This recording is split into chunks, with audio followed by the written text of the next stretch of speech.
Imagine waking up one day with a life-altering condition that strips away your career, your independence, and even your ability to perform simple daily tasks, leaving you questioning your very identity. That's the harsh reality for millions in the UK grappling with long-term sickness absences. But here's where it gets controversial. Are these absences a genuine health crisis, or could some be fueled by a sick note culture, as many skeptics claim? Let's dive into this growing epidemic and uncover the truths behind it. Meet Roni Jones from Cornwall, who for years after a fateful Easter in 2021, finds herself asking, "Who the hell am I?" This former NHS manager and charity leader was once a self-proclaimed workaholic who dismissed long-term sick leave as excuses, labeling people malingerers, part of the worried well, or victims of yuppie flu, a term for vague, stress-related ailments often seen as laziness. But everything changed when she collapsed in her garden and was diagnosed with multi-system dysautonomia, a serious neurological disorder. Now at 63, she's part of the staggering 2.8 million people in the UK of working age sidelined by prolonged illness. There's always been a negative stigma around those not working, and I was guilty of that too, until it hit me personally, Roni shares. Living with excruciating bone-crushing pain and overwhelming fatigue, she can't fathom routinely getting up, showering, and leaving the house, let alone holding down a full-time job. Her story isn't isolated. It's a window into a broader trend that's exploding. Fast forward to today. Compared to 2019, we're seeing 800,000 more people. That's a 40% jump. Off work due to long-term sickness among those of working age. Additionally, the number of workers reporting disabilities that hinder their jobs has surged by 30%, reaching 4.1 million. And this is the part most people miss. If these trends persist, forecasts from the Centre for Economics and Business Research and Zurich Insurance predict a hefty economic hit of £66.3 billion annually by 2030, all from lost productivity. That's money that could be fueling growth, innovation, and community support instead.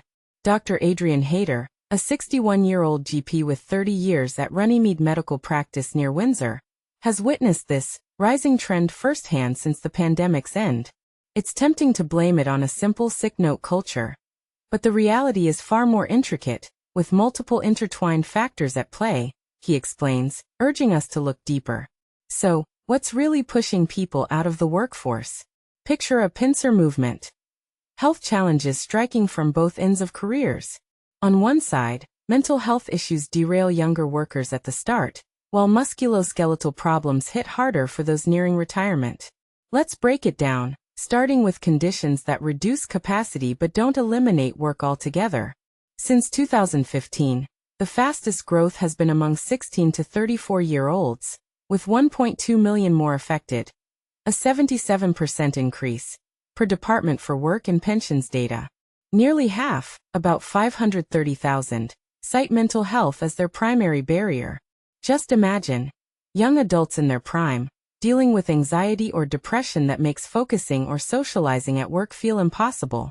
The second biggest rise is in the 50 to 64 age group, up by 900,000, with musculoskeletal issues, like back pain or arthritis, affecting 140,000 of them.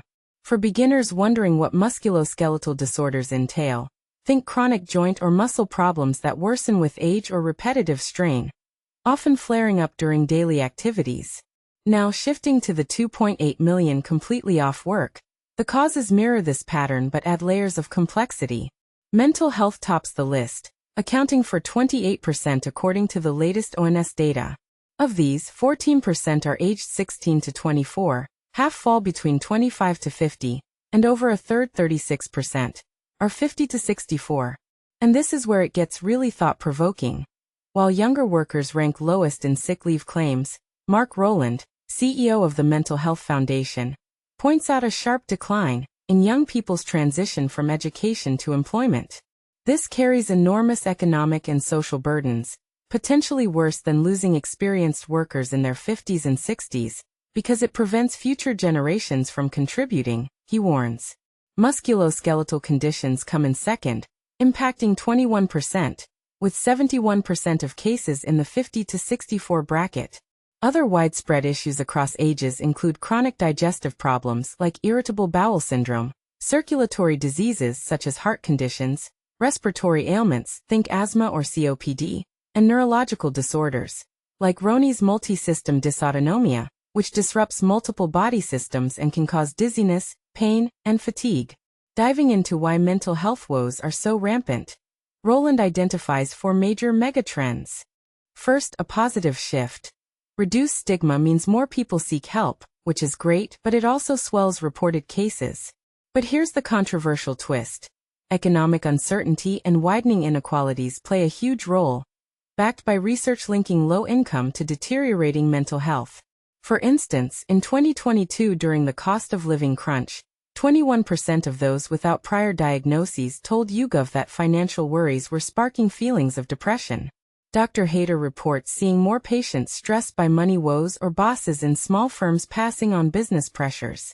Small businesses, unfortunately, are least equipped with occupational health support, per the Chartered Institute of Personnel and Development, CIPD, an HR body.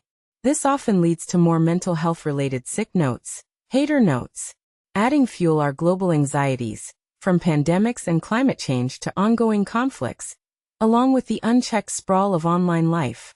Work intensification via digital tools might boost stress levels, says Ben Wilmot, SIP's head of public policy. Short bursts of stress can sharpen focus, but chronic exposure ties to anxiety, depression, and even heart disease. In fact, the UK stands out in Europe. Half of British workers frequently exceed expected hours, the highest rate continent-wide, per Institute for Employment Studies surveys. Only a third feel they control their work pace, the lowest in Europe. And heavy workloads top the list for stress-related absences, according to CIPD research. Picture this. Employees glued to screens late into the night, responding to endless emails, leading to burnout that's as preventable as it is damaging. On the musculoskeletal front, Wilmot asserts, there's no denying the aging workforce is a big driver. The baby boomer generation, born 1946 to 1964, is nearing retirement, and birth rates in England and Wales have dropped below the 2.1 needed for population sustainability since 1973. The UK's median age has climbed from 33 to 40, and the Office for National Statistics predicts this demographic shift will keep pushing up inactivity.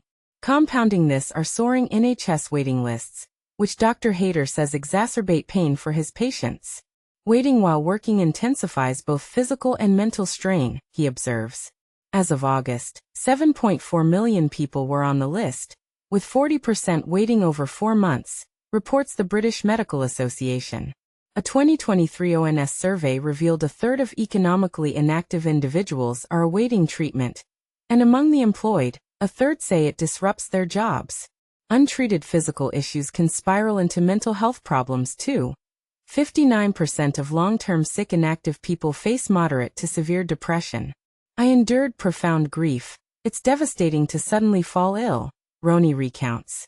I didn't choose this wheelchair, this joblessness, this endless TV-watching misery. But here's a potential flashpoint for debate. Could your boss be exacerbating the issue? Claire McNeil, CEO of TimeWease, a nonprofit on flexible work, challenges us.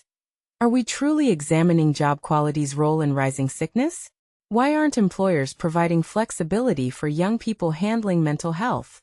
She highlights a moral duty to post-COVID entrants for quality jobs. In 2022 to 23, 1.77 million workers suffered job-related ill health, causing 31.5 million lost days, notes the Health and Safety Executive. Of these, 875,000 dealt with work-induced stress, depression, or anxiety, and 473,000 had musculoskeletal disorders.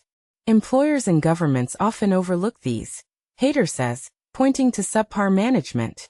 The SIP's Wilmot agrees inadequate training for managers is key. It shouldn't be complicated. Proper people management matters, he stresses, recommending clear goals, boundaries, and compassionate health support. A University of Nottingham and Queen's University Belfast study linked mental health training for managers to fewer long-term absences. Yet only 29% of firms offer it, per CIPD data. We don't need managers as therapists, but your relationship with your boss is the top workplace mental health factor, Roland adds. Employers may demand too much from GPs, Hader warns, who lack